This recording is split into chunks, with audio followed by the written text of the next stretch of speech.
올해로 69이 된 이옥자입니다. 평생을 남편 뒷바라지하고 자식 키우는데 다 보냈으니 이제 두 발 뻗고 편히 쉬나 했는데 사람 사는 게 그렇지가 않더군요. 텅 빈 집안의 정막과 시계 소리를 채워준 건 다름 아닌 제 손주 민준이었습니다. 녀석의 웃음소리 한 번 듣는 것이 제게는 그 어떤 보약보다 그 어떤 재미난 구경거리보다 더 큰 위안이었죠. 매주 수요일 저녁 8시 저는 세상에서 가장 행복한 할머니가 되곤 했어요. 그 시간은 민준이와 영상통화를 하기로 약속한 시간이거든요. 휴대폰 화면 너머로 보이는 손주 얼굴 한번 보는 게 제 일주일의 고단함을 씻어내리는 유일한 약이었습니다. 그날도 수요일이었어요. 저는 아침부터 괜히 마음이 들떠 있었죠. 백화점 문화센터에서 하는 노래 교실에 가서 한바탕 신나게 목을 풀고 오랜 친구들과 점심으로 뜨끈한 갈비탕도 한 그릇 뚝딱 해치웠습니다. 집에 돌아오는 길에는 민준이가 좋아하는 샤인 머스켓 한 상자를 샀어요. 알이 굵고 탱글탱글한 게 이걸 보면 우리 강아지가 얼마나 좋아할까 싶어 제 입가에도 절로 미소가 번졌죠. 집에 도착하자마자 포도를 깨끗하게 씻어 한 알한 정성껏 랩에 싸서 냉장고에 넣어두었습니다. 주말에 아들 녀석 집에 갈 때 가져다 주려고요. 저녁을 간단히 챙겨 먹고 시계를 보니 어느덧 7시 50분을 가리키고 있었어요. 저는 소파에 정자세로 앉아 휴대폰을 손에 꼭 쥐었습니다. 혹시라도 전화가 울리는 걸 놓칠까봐 벨소리도 가장 큰 것으로 바꿔놓았죠. 1분 1초가 어찌나 길게 느껴지는지. 드디어 8시 정각. 하지만 휴대폰은 조용하기만 했습니다. 오늘은 학원이 좀 늦게 끝나나? 저는 대수롭지 않게 생각하며 10분을 더 기다렸어요. 하지만 8시 10분이 지나도 20분이 지나도 민준이에게서는 아무런 연락이 없더군요. 결국 제가 먼저 전화를 걸었습니다. 신호음은 한참 동안 이어졌지만 민준이는 전화를 받지 않았어요. 이상하다 싶어 이번에는 며느리인 지은이에게 전화를 걸었죠. 신호가 두어 번 울리자 금세 며느리의 목소리가 들려왔어요. 어머니, 웬일이세요? 아가, 민준이가 전화를 안 받기에. 혹시 무슨 일 있니? 아, 민준이요. 지금 영어 숙제 때문에 정신이 하나도 없어요. 옆에서 제가 봐주고 있느라 통화하기가 좀 그렇네요.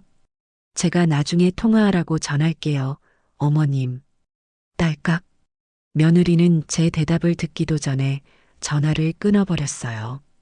전화기 너머로 들려오는 적막함에 마음이 조금 서운했지만, 그래, 한창 공부할 나이니까. 숙제가 바쁘다는데 어쩌겠어요. 저는 그렇게 스스로를 위로하며 아쉬운 마음을 달랬습니다. 하지만 그게 시작이었어요. 그 다음 주 수요일에도 민준이는 전화를 받지 않았습니다. 제가 먼저 걸자 이번에도 며느리가 대신 문자를 보내왔더군요. 어머님, 민준이 오늘 학교에서 단체로 체험학습 다녀와서 너무 피곤해 일찍 잠들었어요. 죄송해요. 그 다음 주에는 휴대폰 배터리가 나가서 충전 중이라는 짤막한 메시지가 전부였죠. 변명은 매주 그럴듯하게 바뀌었지만 결과는 늘 같았어요. 저는 그렇게 한 달 넘게 사랑하는 손주의 얼굴을 보지 못했습니다. 가슴 한구석에 차갑고 무거운 돌덩이 하나가 자리 잡는 기분이었어요. 처음에는 서운함이었지만 시간이 지날수록 그 감정은 의심으로 변해갔죠. 아무리 바빠도 그렇지 할머니한테 전화 한 통 할 시간이 없을까? 그 착하던 내 손주가 갑자기 왜 이렇게 변했을까? 머릿속이 복잡했어요. 결국 참다 못한 저는 아들, 진석이에게 전화를 걸었습니다. 아들 녀석이라면 뭔가 알지 않을까 싶어서요. 진석아, 잘 지내니? 엄마. 웬일이야 이 시간에? 아들의 목소리는 조금 지쳐 보였어요. 저는 조심스럽게 본론을 꺼냈죠. 다름이 아니라 민준이 말이다. 요새 통 얼굴 보기가 힘드네. 전화를 해도 받지를 않고 혹시 무슨 일 있는 건 아니지? 제 걱정스러운 물음에 아들 녀석은 깊은 한숨부터 내쉬더군요. 아, 엄마. 그 얘기 좀 그만하면 안 돼? 지은이한테 들었어. 민준이 요즘 학원이다 뭐다 해서 얼마나 바쁜데. 애 좀 그만 좀 귀찮게 해. 요즘 애들 다 스마트폰 붙들고 사느라 바빠. 엄마만 손주 보고 싶은 거 아니라고. 쿵 하고 심장이 내려앉는 것 같았어요. 아들의 목소리에는 걱정은커녕 귀찮음과 짜증이 가득 묻어 있었죠. 저는 더 이상 아무 말도 할 수가 없었습니다. 자식 이기는 부모 없다는 옛말이 하나도 틀리지 않더군요. 알겠다. 한마디 하고 전화를 끊고 나니 허탈한 웃음만 나왔어요. 그래, 내가 너무 늙은 욕심을 부렸나 보다. 요즘 아이들 세상은 나 같은 늙은이가 이해하기 힘든 거겠지. 그렇게 생각하며 애써 마음을 다잡으려 했지만 가슴속의 돌덩이는 점점 더 크고 무거워져만 갔습니다. 며칠을 끙끙 앓았어요. 손주 얼굴이 눈앞에 아른거리고 아들 녀석의 차가운 목소리가 귓가에 맴돌아 밤잠까지 설치기 일쑤였죠. 이대로는 안 되겠다 싶었습니다. 눈으로 직접 확인하기 전까지는 이 불안한 마음을 떨쳐낼 수가 없을 것 같았거든요. 저는 주말 아침 큰맘 먹고 아들 내외의 집으로 향했습니다. 빈손으로 갈 수는 없어 냉동실에 얼려두었던 다진 고기와 두부를 꺼내 민준이가 세상에서 제일 좋아하는 동그랑땡을 만들기 시작했어요. 오랜만에 잡아보는 칼이라 손이 조금 무뎠지만 민준이가 맛있게 먹을 모습을 상상하니 힘든 줄도 몰랐죠. 정성껏 반죽을 빚고 계란물을 입혀 노릇노릇하게 부쳐내니 금세 고소한 냄새가 온 집안에 진동을 했어요. 저는 갓 부친 동그랑땡을 식지 않게 보온 도시락에 겹겹이 쌓아 담고 지난번에 사두었던 샤인 머스켓까지 챙겨 들고 집을 나섰습니다. 아들 내외에게는 일부러 연락하지 않았어요.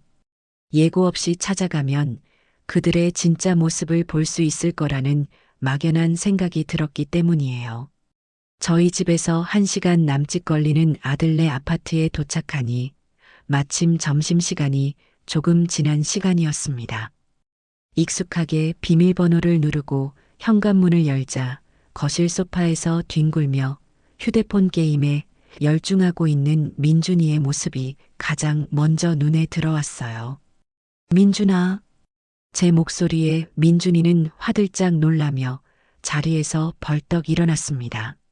할머니, 어떻게 오셨어요? 손주의 얼굴을 보자마자 그동안 쌓였던 모든 시름이 눈 녹듯이 사라지는 기분이었어요. 저는 민준이를 와락 껴안고 등을 토닥여 주었습니다. 그때 안방에서 며느리 지은이가 잔뜩 날이 선 얼굴로 나오더군요. 어머니, 오실 거면 미리 연락이라도 주시지. 갑자기 어쩐 일이세요? 며느리의 목소리는 반가움보다는 불쾌함에 가까웠어요. 하지만 저는 애써 웃으며 들고 온 보따리를 풀었습니다. 우리 강아지 보고 싶어서 왔지. 민준이 좋아하는 동그랑땡도 잔뜩 해왔어. 점심은 먹었니? 저희 방금 시켜 먹었어요. 배불러요. 지은이는 식탁 위에 놓인 동그랑땡 도시락을 쳐다보지도 않고 퉁명스럽게 대답했어요. 그 순간 부엌 쪽에서 아들 진석이가 방금 잠에서 깬 듯 부스스한 얼굴로 걸어 나왔습니다. 엄마, 언제 왔어? 아들 녀석 역시 저를 보고 당황한 기색이 역력했죠. 온 가족이 모였지만 분위기는 어색하기 짝이 없었어요. 그때 게임에서 졌는지 민준이가 아쉬운 소리를 내며 휴대폰 화면을 들여다보고 있더군요. 저는 분위기를 바꿔보려 민준이 옆에 다가가 앉았습니다. 우리 민준이 무슨 게임이 그렇게 재밌어? 할머니도 한번 구경해 볼까? 이거 새로 나온 건데 엄청 재밌어요. 민준이는 신이 나서 제게 게임 화면을 보여주었습니다. 한참을 그렇게 손주와 티격태격하며 게임을 구경하고 있는데 문득 민준이의 학교 생활이 궁금해졌어요. 참, 민준아. 지난번에 가을 운동회 때 찍은 사진 있다면서 할머니한테도 좀 보여주라. 아, 네. 잠시만요. 민준이는 제게 휴대폰을 건네주었습니다. 저는 사진첩을 열어 손주의 학교 사진들을 하나씩 넘겨보았어요. 친구들과 어깨동무를 하고 해맑게 웃는 모습, 달리기 시합에서 1등을 하고 손가락으로 V를 그리는 모습. 사진 속 손주는 여전히 사랑스럽고 귀여웠죠. 한참 동안 사진을 보다가 저는 저도 모르게 손가락을 움직여 통화 어플을 눌렀습니다. 확인하고 싶지 않았지만 확인해야만 했어요. 제 불안감의 실체를. 최근 통화 목록에는 제 이름이 없었습니다. 주소록을 열어 할머니라고 저장된 제 이름을 찾아 눌렀어요. 그리고 화면 오른쪽 위에 있는 작은 점 3개 메뉴를 눌렀을 때 저는 제 눈을 의심해야만 했습니다. 수신 차단 해제라는 글자가 선명하게 보였기 때문이에요. 수신을 차단했으니 해제하라는 메뉴가 떠 있는 것이었죠. 온몸의 피가 차갑게 식는 기분이었습니다. 심장이 바닥으로 쿵 하고 떨어지는 소리가 들리는 듯 했어요. 저는 떨리는 손으로 휴대폰을 꽉 쥔 채 소파에 앉아 휴대폰만 만지작거리고 있는 며느리를 돌아보았습니다. 제 표정이 심상치 않다는 것을 느꼈는지 며느리가 날카롭게 물었어요. 어머니, 뭐 하세요? 저는 아무 말 없이 자리에서 일어나 며느리 앞으로 다가가 휴대폰 화면을 내밀었습니다. 아가, 이게 대체 무슨 일이니? 왜 내 번호가 민준이 휴대폰에서 차단되어 있는 거야? 제 목소리는 분노로 가늘게 떨리고 있었어요. 며느리는 화면을 보더니 아주 잠깐 당황하는 기색을 비쳤지만 이내 아무렇지 않다는 듯 뻔뻔한 표정을 지어 보였습니다. 그녀의 입에서 나온 말은 제 남은 인생을 통째로 뒤흔드는 한마디가 되었죠. 아, 그거요. 어머님, 민준이 이제 공부에 집중해야 할 나이예요. 자꾸 어머님이 전화해서 용돈 준다, 뭐 사준다 하시면 애가 공부에 집중을 못 하잖아요. 교육적으로 안 좋아서 제가 차단했어요. 왜요? 뭐 문제라도 있으세요? 며느리의 입에서 나온 말을 제대로 이해하는 데는 시간이 조금 걸렸어요. 교육적으로 안 좋아서 제가 차단했어요. 문제라도 있으세요? 단어 하나하나가 날카로운 유리 조각이 되어 제 심장에 박히는 것 같았죠. 분노보다 먼저 찾아온 것은 깊은 허탈감이었습니다. 내가 내 손주에게 전화하는 것이 교육에 방해가 되는 일이었다니. 손주가 좋아하는 간식 하나 사주고 예쁜 옷 한 벌 사주는 내 사랑이 그저 아이의 집중력을 흐트리는 방해물에 불과했다니. 저는 그 자리에 얼어붙은 듯 서서 며느리의 얼굴을 빤히 쳐다보았어요. 그녀의 표정에는 미안함이나 죄책감이라고는 눈곱만큼도 찾아볼 수 없었죠. 오히려 뭘 그런 걸 가지고 예민하게 구세요? 라는 듯한 귀찮음과 오만함이 가득했습니다.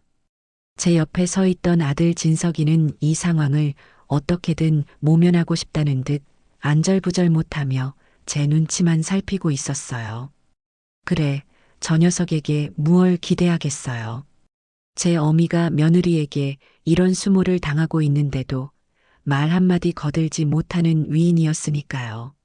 저는 더 이상 그 집에 머무를 이유가 없었습니다. 제가 사랑으로 만든 동그랑땡은 식탁 위에서 차갑게 식어가고 있었고 제가 사온 싱싱한 과일은 거들떠보는 사람 하나 없었죠. 제 사랑과 정성이 그 집에서는 그저 귀찮고 성가신 쓰레기 취급을 받고 있었던 거예요. 저는 말없이 현관으로 걸어가 신발을 신었습니다. 어머니, 어디 가세요? 말씀 중에 며느리가 뒤에서 소리쳤지만 저는 돌아보지 않았어요. 대꾸할 가치조차 느끼지 못했죠. 아파트 복도를 걸어 엘리베이터를 기다리는 그 짧은 순간이 마치 수십 년처럼 길게 느껴졌습니다. 집으로 돌아오는 내내 저는 운전대를 잡은 손이 부들부들 떨리는 것을 느꼈어요. 하지만 눈물은 한 방울도 나지 않았습니다. 슬픔이라는 감정은 이미 메말라 버린 지 오래였고 그 자리에는 차갑고 단단한 분노만이 남아 이글거리고 있었거든요. 집에 도착하자마자 저는 소파에 몸을 던지듯 주저앉았습니다. 지난 수십 년의 세월이 머릿속을 스쳐 지나갔어요.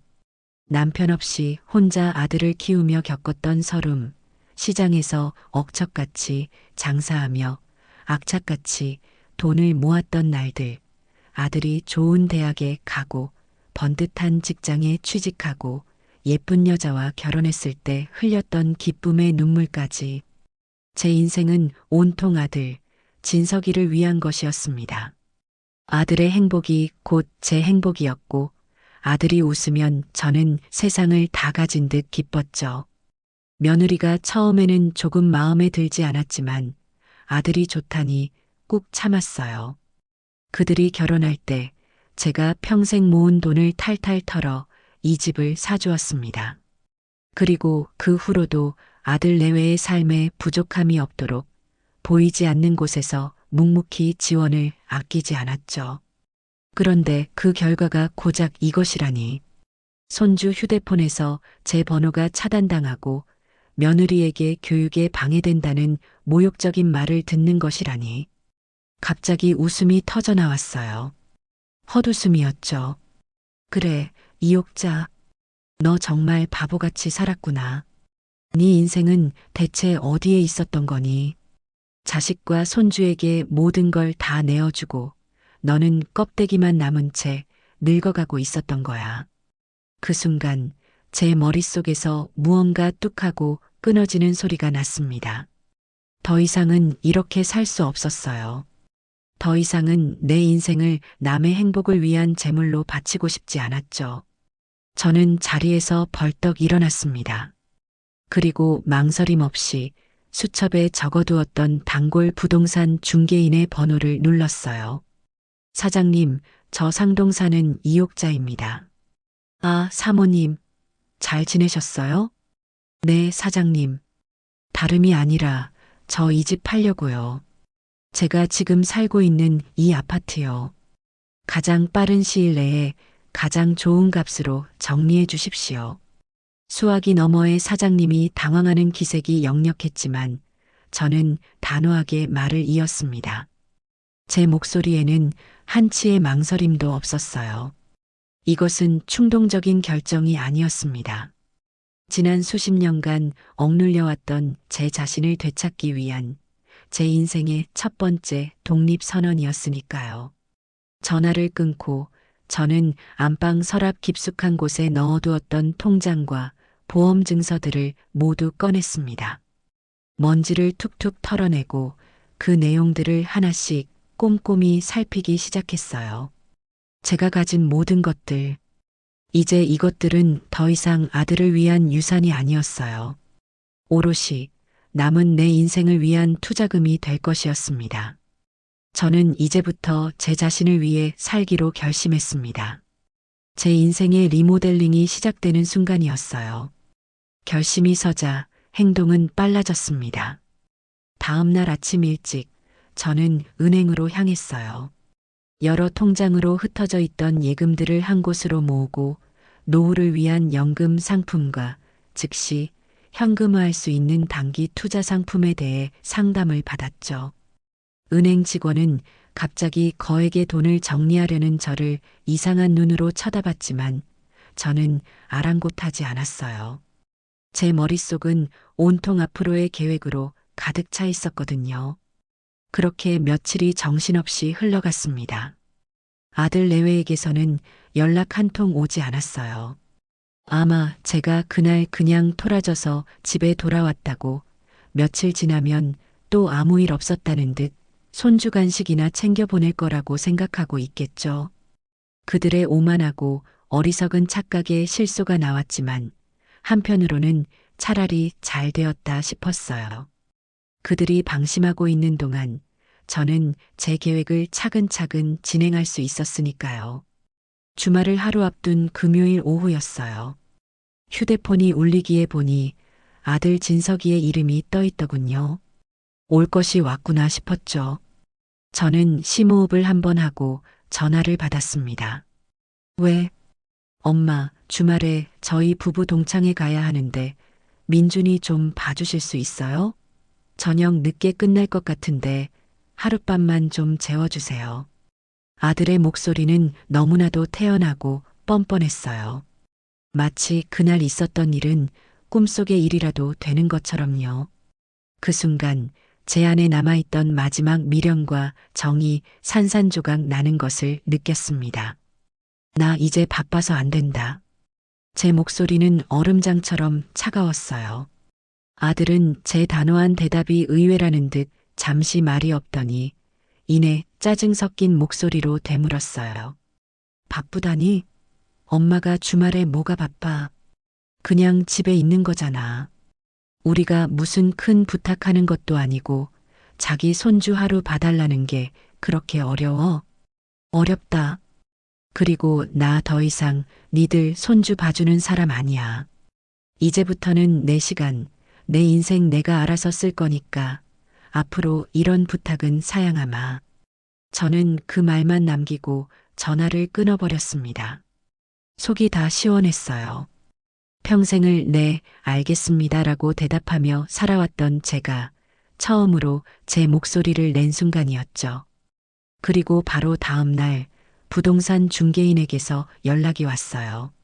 제 집을 보러 올 사람이 있으니 집을 잠시 비워줄 수 있겠냐고요. 물론이죠. 저는 흔쾌히 그러겠다고 하고 가벼운 옷차림으로 집을 나섰습니다. 일부러 멀리 가지 않고 아파트 단지 내 벤치에 앉아 가을 햇살을 즐겼어요. 제 평생의 보금자리였던 저 집이 이제는 곧 다른 사람의 것이 된다고 생각하니 시원섭섭한 마음이 들었지만 후회는 없었습니다. 부동산 중개인은 정말 유능한 사람이었어요. 제 집이 로열동, 로열층이라며 요즘 보기 드문 급매물이라고 대대적으로 홍보를 했더군요. 그는 주요 부동산 앱에 제 집을 최상단에 노출시키는 것은 물론 며느리가 매일같이 들어가서 다른 엄마들과 정보를 교류하고 수다를 떠는 아파트 입주민 전용 온라인 카페에까지 글을 올렸습니다. 로얄동 로얄층 집주인 사정으로 급매합니다라는 아주 자극적인 제목과 함께요. 저는 그 사실을 까맣게 모르고 있었어요. 그런데 그날 저녁 제 휴대폰이 불이 나기 시작했습니다. 발신자는 아들 진석이었어요. 받지 않고 끊어버리자 또다시 전화가 걸려왔죠. 끊고 또 걸려오기를 수십 차례. 결국 포기했는지 이번에는 장문의 문자가 도착하더군요. 엄마, 지금 이게 어떻게 된 거야? 아파트 카페에 엄마 집 팔려고 내놨다고 난리가 났어. 이게 사실이야? 왜 우리랑 상의도 없이 이런 일을 벌여? 저는 그 문자를 보고 씩 웃었습니다. 드디어 알았구나. 제가 보낸 첫 번째 신호를. 저는 답장하지 않았어요. 이제부터는 제가 갑이고 그들이 을이었으니까요. 그들이 제게 매달리게 될 차례였죠. 그날 밤 저는 수십 년 만에 처음으로 아무런 걱정 없이 깊은 잠에 빠져들었습니다. 제2의 인생이 막 시작되려는 참이었으니까요. 그날 밤 제 휴대폰은 그야말로 불덩이가 되는 줄 알았어요. 아들 녀석은 포기라는 걸 모르는 사람처럼 전화를 걸어댔고 받지 않으니 나중에는 음성 메시지까지 남겨두었더군요. 엄마, 제발 전화 좀 받아. 우리 만나서 얘기 좀 해. 그 절박한 목소리에서 저는 진심 어린 걱정이나 미안함이 아닌 오직 자신들의 계획에 차질이 생겼다는 초조함만을 읽을 수 있었죠. 저는 휴대폰을 아예 무음으로 바꿔버리고 침대에 누웠습니다. 이제 급한 쪽은 제가 아니었으니까요. 예상대로 다음날 아침 저희 집 초인종이 요란하게 울리기 시작했어요. 인터폰 화면을 보니 잔뜩 상기된 얼굴의 아들과 그 옆에서 금방이라도 울음을 터뜨릴 것처럼 인상을 쓰고 있는 며느리가 서 있더군요. 저는 일부러 느긋하게 차 한 잔을 마시고 가장 편안한 옷으로 갈아입은 뒤에야 현관문을 열어주었습니다. 마치 오랫동안 기다렸던 손님을 맞는 집주인처럼 아주 여유롭고 태연한 표정으로요. 어서 와라. 그렇게 눌러대지 않아도 문은 열리는데 무슨 큰일이라도 난 모양이구나. 제 평온한 모습에 두 사람은 오히려 당황하는 눈치였어요. 아들 진석이가 먼저 삿대질이라도 할 것처럼 제게 다가서며 소리쳤습니다. 엄마, 지금 이게 어떻게 된 거야? 집을 팔다니 우리랑 상의 한마디도 없이 어떻게 이런 일을 할 수가 있어? 상해? 내가 왜 너희랑 내 집 파는 문제를 상의해야 하지? 제 차분한 반문에 아들은 순간 말문이 막힌 듯 했어요. 그 틈을 놓치지 않고 며느리 지은이가 앞으로 나섰죠. 그녀는 어느새 눈가에 눈물을 그렁그렁 매달고 있더군요. 참 대단한 연기력이었어요. 어머님, 저희가 정말 죽을 죄를 지었어요. 민준이 전화기, 그거 정말 제가 생각이 짧았어요. 어머님 마음이 이렇게까지 상하신 줄도 모르고. 제발 화 푸시고 집 파는 건 다시 한번 생각해 주세요. 네. 민준 아빠 얼굴 봐서라도요. 며느리는 금방이라도 제 앞에 무릎이라도 꿇을 것처럼 애원했지만 저는 그 가식적인 눈물에 조금도 마음이 동하지 않았어요. 오히려 헛웃음이 나왔죠. 아가, 지금 너희가 걱정하는 게 정말 내 마음이 상했다는 사실이니? 아니면 이 집이 날아갈까봐 걱정하는 거니? 제 전곡을 찌르는 말에 며느리의 얼굴이 순간 굳어지는 것을 똑똑히 보았습니다. 저는 두 사람을 거실 소파에 앉혔어요. 그리고는 평생 제가 단 한 번도 그들 앞에서 보여준 적 없는 차갑고 냉정한 목소리로 말을 시작했죠. 너희는 내게 상이라는 걸 해본 적이 있니? 민준이 영어 유치원 보낼 때 나한테는 통보만 했지. 민준 아빠 사업 자금 필요할 때 나한테는 부탁이 아니라 빚 독촉하듯 돈을 가져갔고, 하다못해 내 손주 휴대폰에서 내 번호를 차단할 때조차 너희는 나와 상의하지 않았잖니. 그런데 이제 와서 왜 나한테는 상의를 바라지? 이 집은 내 이름으로 된 내 재산이야. 내가 평생 땀 흘려 번 돈으로 장만한 내 유일한 안식처라고. 그걸 내 마음대로 처분하겠다는데 너희 허락까지 받아야 하는 이유가 대체 뭐냐는 말이다. 제 목소리는 조용했지만 그 안에 담긴 분노와 단호함은 천둥과도 같았을 거예요. 아들과 며느리는 아무런 대꾸도 하지 못하고 고개만 푹 숙이고 있었죠. 저는 말을 이었습니다. 나는 평생을 너희를 위해 살았다. 내 옷 한 벌, 내 신발 한 켤레 사는 돈은 아까워하면서도 너희에게 들어가는 돈은 하나도 아깝지 않았어. 너희가 내 인생의 전부였으니까. 그런데 너희는 나를 뭐라고 생각했니? 필요할 때마다 돈이나 내어주는 늙은이, 주말마다 손주나 봐주는 한가한 할머니. 그 이상도 그 이하도 아니었지. 저는 잠시 말을 멈추고 며느리를 똑바로 쳐다보았어요. 특히 너 아가. 너는 나를 한 번이라도 진심으로 엄히 대접해 준 적 있니? 명절 때 찾아와서도 손가락 하나 까딱 안 하고 소파에 누워 휴대폰만 들여다보고 내가 해준 음식은 짜내신 건데 타박만 했지. 내가 민준이에게 사준 옷은 촌스럽다고 버리기 일쑤였고 내가 주는 용돈은 당연하다는 듯 받아갔어. 그러면서 뒤에서는 친구들에게 우리 시어머니는 돈 말고는 내세울 게 없다고 흉을 봤다면서 내가 모를 줄 알았니? 며느리의 얼굴이 하얗게 질리기 시작했어요. 제가 동네 친구에게서 그 말을 전해 들었을 때의 배신감은 지금도 잊을 수가 없었죠.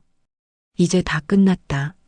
너희가 바라던 대로 나는 이제 돈밖에 없는 늙은이가 아니라 그 돈을 나 자신을 위해 쓸 똑똑한 늙은이가 되기로 했어.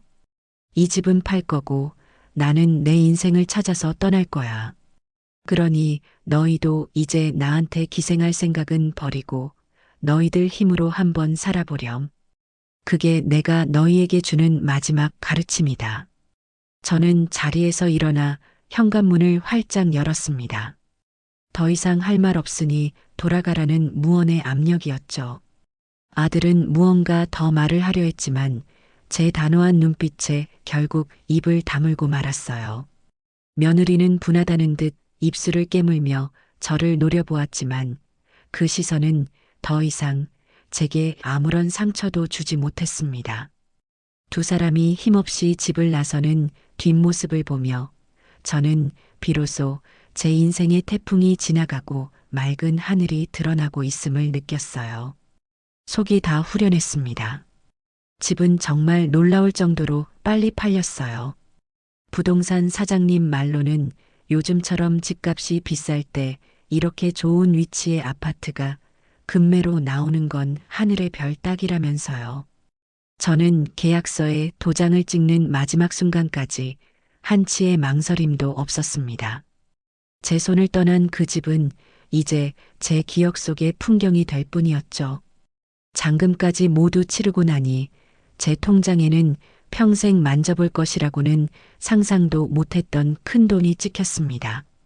사람들은 보통 그 돈으로 더 넓은 집을 사거나 자식들에게 나누어 주거나 혹은 은행에 고이 모셔두고 이자나 받아먹으며 살겠죠. 하지만 저는 달랐어요.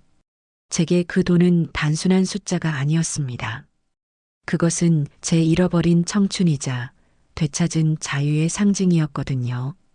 저는 며칠 동안 인터넷과 신문을 뒤지며 제가 살아갈 새로운 보금자리를 물색했습니다. 제 선택은 아들 내외의 집 근처에 있는 더 크고 좋은 아파트가 아니었어요. 바로 도심 한복판에 위치한 국내에서 가장 시설이 좋다고 소문난 고급 실버타운이었죠. 처음에는 저도 실버타운이라는 말에 늙고 병든 사람들만 모여 사는 곳이라는 편견을 가지고 있었어요. 하지만 직접 방문해서 둘러본 그곳은 제 상상과는 완전히 다른 신세계였습니다. 호텔처럼 으리으리한 로비와 친절한 직원들, 24시간 내내 상주하는 의료진과 영양사가 짜주는 건강한 식단, 수영장과 피트니스 센터, 골프 연습장과 도서관, 영화관까지. 그곳은 노인들을 위한 요양시설이 아니라 활기찬 노년을 즐기고 싶은 사람들을 위한 완벽한 커뮤니티였어요. 무엇보다 마음에 들었던 것은 모든 것이 제 개인적인 자유와 사생활을 존중하는 시스템으로 이루어져 있다는 점이었죠. 저는 그 자리에서 바로 입주 계약을 했습니다. 제 남은 인생을 투자하기에 이보다 더 좋은 곳은 없다고 확신했거든요. 이사하는 날, 저는 최소한의 짐만 챙겼습니다. 낡은 가구와 그릇, 아들 내외와 함께 찍었던 사진들, 손주에게 선물 받았던 어버이날 카네이션까지 과거의 저를 얽매고 있던 모든 것들을 미련 없이 버렸어요. 새로운 곳에서는 새로운 물건들로 새로운 추억들을 채워넣고 싶었기 때문이에요. 실버타운에서의 제 하루는 눈코 뜰 새 없이 바쁘게 돌아갔습니다. 아침 6시에 일어나 피트니스 센터에서 가볍게 운동을 하고 다른 입주민들과 함께 정갈한 아침 식사를 했어요. 오전에는 평생 배우고 싶었지만 엄두도 내지 못했던 수채화 강좌를 들었고 점심을 먹고 나서는 도서관에서 책을 읽거나 낮잠을 잤죠. 오후에는 영어 회화 스터디에 참여해 젊은 시절의 꿈을 다시 펼쳐보기도 했습니다. 저녁에는 영화관에서 최신 개봉 영화를 보거나 라운지, 바에서 새로운 친구들과 와인 한 잔을 기울이며 담소를 나누었고요. 그곳에서 저는 다양한 사람들을 만났습니다. 대학 교수 출신의 할아버지, 잘 나가던 사업가였던 언니, 평생을 교직에 몸담았던 친구까지. 모두 각자의 분야에서 멋진 인생을 살아온 사람들이었고, 저는 그들과 대화하며 제가 얼마나 좁은 세상에 갇혀 살았는지를 깨달을 수 있었어요. 우리는 더 이상 누군가의 엄마나 할머니가 아닌 오롯이 자기 자신의 이름으로 불리며 서로를 존중하고 격려했죠. 그러던 어느 날 저는 실버타운 로비에 붙어 있는 크루즈 여행 포스터를 보게 되었습니다. 지중해의 아름다운 섬들을 일주하는 15일짜리 코스였어요. 젊은 시절 TV에서나 보던 그런 호화로운 여행이었죠. 예전 같았으면 나 같은 늙은이가 무슨 일하며 고개를 저었을 테지만 지금의 저는 달랐습니다. 왜 안 돼? 나라고 못할 거 없지. 제 가슴이 뜨겁게 뛰기 시작했어요. 저는 망설이지 않고 바로 여행사에 전화를 걸어 가장 좋은 방으로 예약을 마쳤습니다. 아들 내외에게 손주를 맡겨야 한다는 걱정도 혼자 떠나는 것에 대한 두려움도 없었어요. 제 인생의 주인은 바로 저 자신이었으니까요. 통장에서 거액이 빠져나갔지만 조금도 아깝지 않았습니다. 이것은 제 자신에게 주는 제 인생 첫 번째의 가장 근사한 선물이었으니까요. 사람의 소문은 참 빠르더군요. 제가 실버타운에 입주하고 크루즈 여행까지 예약했다는 소식이 어떻게 알았는지 아들 내외의 귀에까지 들어간 모양이었어요. 어느 평화로운 주말 오후 저는 라운지에서 수채화 숙제를 하고 있었는데 프런트에서 인터폰이 걸려왔습니다. 아들 내외가 민준이와 함께 저를 만나러 왔다는 것이었어요. 약속도 없이 불쑥 찾아온 그들의 방문이 유쾌하지는 않았지만 손주가 함께 왔다는 말에 일단은 로비에서 만나기로 했습니다. 로비의 푹신한 소파에 앉아 기다리고 있으니 얼마 지나지 않아 세 사람이 제 쪽으로 걸어왔어요. 며느리 지은이는 저를 보자마자 마치 잃어버린 엄마라도 만난 사람처럼 과장된 몸짓으로 달려와 제 손을 덥석 잡더군요. 어머니, 이렇게 좋은 곳에 혼자 계셨어요? 저희한테 말도 없이 저희가 얼마나 걱정했는지 아세요? 어머니 혼자 외로우실까봐 민준이랑 같이 왔어요. 그녀의 눈에는 또다시 투명한 눈물방울이 맺혀 있었지만 저는 더 이상 속지 않았어요. 그녀의 시선은 제 얼굴이 아닌 이 화려한 실버타운의 시설을 훑어보느라 정신이 없었거든요. 아들 녀석 역시 옆에서 어색한 미소를 지으며 거들었습니다. 그러게 말이야. 엄마, 그래도 우리한테는 연락을 줬어야지. 우리가 얼마나 놀랐는데. 그들의 위선적인 모습에 저는 속으로 쓴웃음을 지었어요. 걱정? 놀라? 아니, 너희는 배신감을 느꼈겠지. 자신들의 통제에서 벗어나 자신들의 돈이 될 줄 알았던 재산을 마음대로 쓰며 행복하게 사는 내 모습에 말이야. 저는 두 사람에게는 눈길도 주지 않고 제 옆에 쭈뼛거리며 서 있는 민준이에게 손짓했어요. 민준아, 이리 와서 할머니 옆에 앉아. 그동안 잘 지냈어? 학교는 재미있고? 네, 할머니. 민준이는 엄마 아빠의 눈치를 보며 조심스럽게 제 옆에 앉았습니다. 오랜만에 보는 손주의 얼굴은 어딘지 모르게 그늘이 져 있었어요. 저는 가슴이 조금 아팠지만 애써 내색하지 않았죠. 그때 며느리가 끼어들었어요. 어머니, 민준이가 할머니 보고 싶다고 얼마나 노래를 불렀는지 몰라요. 할머니가 자기 미워해서 이제 안 보는 줄 알고 밤마다 울었다니까요. 참 끝까지 아이를 방패 삼아 제 마음을 흔들어 보려는 속셈이 빤히 보였어요. 저는 민준이의 머리를 쓰다듬으며 부드럽게 말해주었습니다. 민준아, 할머니는 우리 민준이 한 번도 미워한 적 없어.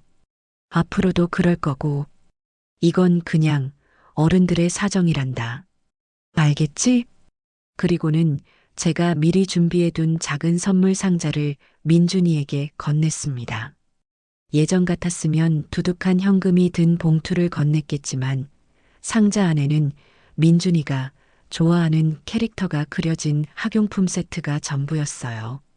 민준이는 신이 나서 포장을 뜯었지만 며느리의 얼굴에는 실망한 기색이 역력했죠. 어머니, 민준이 용돈이라도 좀 챙겨주시지 그러셨어요. 그녀의 노골적인 말에 저는 웃으며 대답했습니다. 이제부터는 민준이 용돈 너희가 챙겨주렴. 나는 이제 내 노후를 준비해야 해서 말이야. 너희도 알다시피 이런 곳은 생활비가 만만치 않거든. 제 말에 아들과 며느리의 얼굴이 동시에 굳어졌어요. 아마 그들은 제가 이곳에 잠시 머물다가 결국에는 다시 자신들에게 돌아올 것이라고 생각했겠죠. 그리고 제 남은 재산은 당연히 자신들의 차지가 될 것이라고 믿었을 테고요. 그때 아들이 결심한 듯 입을 열었습니다. 어머니, 저희가 정말 잘못했어요. 이제 저희도 다 뉘우치고 있어요. 제발 그만 화 푸시고 예전처럼 다시 저희 집으로 돌아오세요. 저희가 정말 잘할게요. 네. 어머니 없는 집은 너무 텅 빈 것 같아요. 아들의 목소리는 간절했지만 저는 그 진심을 믿을 수 없었어요. 그들이 그리운 것은 내가 아니라 내 돈과 내 희생이라는 것을 너무나 잘 알고 있었으니까요. 저는 자리에서 일어났습니다. 이미 늦었다. 너희가 걷어찬 기회는 다시는 돌아오지 않아. 그리고 나는 지금 여기가 아주 편하고 행복하단다. 그러니 너희도 이제 나 찾지 말고 너희 세 식구끼리 오순도순 잘 살아보렴. 민준이는 내가 보고 싶으면 언제든 연락할 테니 걱정 말고. 저는 그 말을 끝으로 단호하게 몸을 돌렸습니다. 뒤에서 저를 부르는 소리가 들렸지만 저는 단 한 번도 뒤돌아보지 않았어요. 그들의 가식적인 눈물과 계산된 사과에 제 소중한 시간을 낭비하고 싶지 않았거든요. 제게는 이제 막 시작된 찬란한 제2의 인생을 즐기기에도 시간이 부족했습니다. 제가 새로운 삶에 완벽하게 적응해갈 무렵 아들 진석이에게서 전화가 걸려왔어요. 평소와는 다른 무겁고 가라앉은 목소리였죠. 저는 불길한 예감이 들었지만 피하지 않고 전화를 받았습니다. 역시나 돈 문제였어요. 엄마, 저 드릴 말씀이 있어요. 무슨 일인데 그러니? 사실 제가 하던 사업이 많이 어려워졌어요. 갑자기 거래처가 끊기는 바람에 자금 회전이 전혀 안 되고 있어요. 이번 달 직원들 월급 주기도 빠듯한 상황이에요. 아들의 목소리는 금방이라도 울음이 터질 것처럼 떨리고 있었어요. 저는 잠자코 다음 말을 기다렸죠. 역시나 그가 정말 하고 싶었던 말은 따로 있었습니다. 그래서 말인데 엄마 혹시 돈 좀 융통해 주실 수 없을까요? 딱 1억만요. 이번 고비만 넘기면 정말 어떻게든 갚을게요. 제가 엄마한테 이런 부탁까지 하는 거 정말 면목 없는데 정말 지푸라기라도 잡는 심정으로 전화했어요. 저는 깊은 한숨을 내쉬었습니다. 올 것이 왔구나. 사실 저는 아들의 사업이 위태롭다는 것을 어렴풋이 짐작하고 있었어요. 진석이는 능력에 비해 늘 지나치게 사업을 확장하려 했고 그때마다 부족한 자금은 제 주머니에서 나갔으니까요. 제가 뒤를 봐주지 않으면 언제고 무너질 사상 누각이라는 것을 저는 이미 알고 있었던 거죠. 예전에 저였다면 아마 밤새 잠 못 이루고 걱정하며 다음날 아침 당장 은행으로 달려가 제 마지막 낡은 노후 자금까지 탈탈 털어 아들의 손에 쥐어주었을 거예요. 내 자식이 길바닥에 나앉는 꼴을 보느니 차라리 내가 굶는 게 낫다고 생각했으니까요. 하지만 지금의 저는 달랐습니다. 지난 몇 달간의 경험을 통해 저는 자식을 위한다는 명목하에 행해지는 부모의 일방적인 희생이 결국 자식을 더 큰 불행으로 밀어넣는 독이 될 수 있다는 것을 깨달았거든요. 진서가, 저는 차분하게 아들의 이름을 불렀습니다. 너 그 사업 시작할 때 내가 뭐라고 했니? 네 능력에 맞게 감당할 수 있는 만큼만 하라고 했지. 그런데 너는 내 말을 귓등으로도 듣지 않았어. 무리하게 대출받고 직원들 늘리고 사무실 확장하면서 겉모습만 번지르르하게 꾸몄지.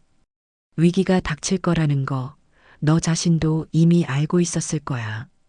다만 늘 그랬던 것처럼 엄마가 해결해 줄 거라고 믿고 안일하게 대처했던 거겠지. 제 냉정한 지적에 아들은 아무 말도 하지 못했어요. 저는 말을 이었습니다. 나는 이제 더 이상 네 사업 자금 대주는 은행이 아니다. 그리고 네가 진 빚을 대신 갚아주는 해결사도 아니야. 나는 이제 내 인생을 책임져야 하는 한 사람의 독립된 인격체일 뿐이야. 수화기 너머로 아들이 숨을 삼키는 소리가 들렸어요. 엄마 어떻게 아들한테 그렇게 매정하게 말씀하실 수가 있어요? 제가 지금 망하게 생겼다는데 매정한 게 아니라 현실을 알려주는 거다. 이번 기회에 깨달으렴. 세상에 공짜는 없다는 걸. 그리고 자신의 선택에는 반드시 책임이 따른다는 걸 말이야. 이제는 정말 너희 부부의 힘으로 그 위기를 헤쳐나가 보렴. 그게 진짜 어른이 되는 과정이다. 저는 제 입장을 명확하게 밝혔습니다. 내 돈은 내 노후와 내 행복을 위해 쓰일 거다. 나는 곧 크루즈 여행을 떠날 거고 돌아와서는 세계 곳곳을 누비며 내가 보고 싶었던 것들을 보고 배우고 싶었던 것들을 배울 거야. 그 계획에 네 사업 자금을 대주는 항목은 없단다. 미안하지만 단 한 푼도 내어줄 수 없어. 엄마, 제발 한 번만, 이번 한 번만 도와주세요. 제가 정말 잘할게요. 아들의 애원은 절규에 가까웠지만 제 마음은 흔들리지 않았어요. 지금 제가 돈을 내어주는 것은 아들을 돕는 것이 아니라 벼랑 끝에 서 있는 아들의 등을 떠미는 행위나 다름없다는 것을 알았기 때문이에요. 저는 마지막으로 단호하게 말했습니다. 끊는다. 앞으로 돈 문제로 나한테 연락하지 마라. 저는 아들의 대답을 듣지도 않고 전화를 끊어버렸습니다. 전화를 끊고 나니 이상하게도 마음이 너무나 평온했어요. 아들에 대한 미안함이나 죄책감보다는 드디어 제 인생의 가장 무거운 짐을 내려놓았다는 해방감이 더 컸죠. 저는 창가로 다가가 막 인쇄되어 온 따끈따끈한 크루즈 여행 일정표를 펼쳐보았습니다. 제 눈앞에 펼쳐진 푸른 지중해의 바다를 상상하며 저는 환하게 미소 지었습니다. 제 인생의 돈의 무게는 이제 온전히 저의 행복을 위해서만 사용될 것이었습니다. 제가 아들의 부탁을 냉정하게 거절한 그날 이후 제 삶은 놀라울 정도로 평온해졌어요. 하지만 제가 되찾은 평온의 무게만큼 아들 내외의 집에는 폭풍이 몰아치기 시작했다는 것을 저는 짐작하고 있었죠. 굳이 눈으로 보거나 귀로 듣지 않아도 그 집안이 어떻게 망가져가고 있을지는 불을 보듯 훤했습니다. 그들은 서로를 사랑해서가 아니라 서로의 조건과 제 경제적 지원이라는 아슬아슬한 기반 위에 서 있는 부부였으니까요. 그 가장 단단했던 기반이 무너졌으니 집 전체가 흔들리는 건 당연한 수순이었죠. 아마 그 시작은 채권자들의 독촉 전화였을 겁니다. 사업이라는 게 한번 기울기 시작하면 걷잡을 수 없는 법이거든요. 여기저기서 빌린 돈을 갚으라는 전화가 빗발치고 집으로는 붉은 글씨로 찍힌 독촉장이 날아들기 시작했을 거예요. 며느리 지은이는 태어나서 단 한 번도 돈 걱정이라는 걸 해본 적이 없는 아이였어요. 언제나 최고급 아파트에 살며 명품 옷을 입고 고급스러운 식당에서 외식을 하는 것이 당연한 삶이었죠. 그런 그녀에게 닥쳐온 현실은 감당하기 힘든 공포 그 자체였을 겁니다. 저는 그들의 싸움을 상상해 보았어요. 아마 어느 날 저녁 진석이가 파김치가 된 얼굴로 집에 돌아왔을 때 시작되었겠죠. 식탁 위에는 배달 음식 용기들이 어지럽게 널려 있고 며느리는 소파에 누워 휴대폰만 들여다보고 있었을 테고요. 여보, 나왔어. 왔어? 오늘은 또 무슨 안 좋은 소식이라도 가져왔어? 지은이의 목소리는 분명 가시가 잔뜩 돋쳐 있었을 거예요. 진석이는 힘없이 넥타이를 풀어내리며 말했겠죠. 오늘 제2금융권에서 대출 연장 거절당했어. 다음 주까지 갚지 못하면 우리 이 아파트에 가압류 들어온대. 뭐? 가압류? 당신 미쳤어. 우리가 이 집에서 쫓겨나게 생겼다는 말이야? 지은이는 그제야 소파에서 벌떡 일어나 남편을 쏘아붙였을 겁니다. 그리고 그때부터 모든 책임을 서로에게 떠넘기는 지옥 같은 싸움이 시작되었겠죠. 이게 다 너 때문이야. 네가 엄마한테 조금만 더 잘했어도, 그깟 자존심 때문에 엄마 번호 차단하지만 않았어도 우리 엄마가 우리를 이렇게까지 내치지는 않았을 거다고. 진석이의 목소리에는 원망과 분노가 뒤섞여 있었을 거예요. 평생을 제게 순종하며 살아왔던 아들이 처음으로 며느리에게 자신의 의견을 강하게 내뱉는 순간이었겠죠.